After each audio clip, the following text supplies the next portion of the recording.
Hey, quick question. If someone guessed your password, would they be in your account?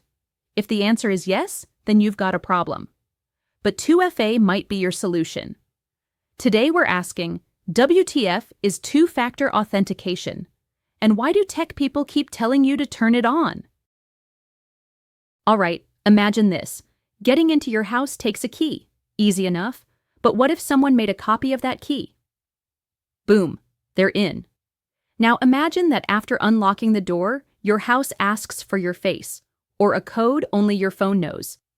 That second thing, that's 2FA. One key equals password. Two keys equals password plus something else. That something else is the second factor. Technically, 2FA means logging in with two different types of proof of who you are.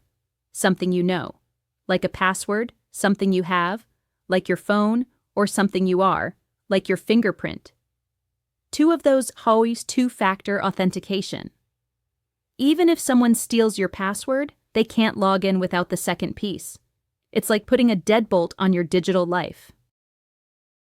You've probably seen it already. You enter your password, then a code gets texted to your phone. Or you approve a login on an app like Google Authenticator or Duo.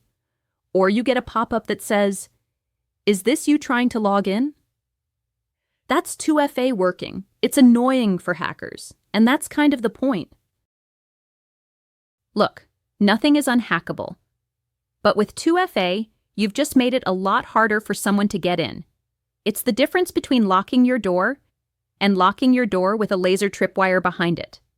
So yeah, turn it on. For your email, your bank, your social media, anything you'd rather not have stolen or posted by some random dude in another country. So, WTF is 2FA? It's a second lock on your online stuff. It's simple, it works, and it's free. And honestly, you probably needed it yesterday. Let me know what other digital stuff has you saying WTF. Drop a comment, subscribe if you're into this kind of explainy goodness, and hey, stay safe out there.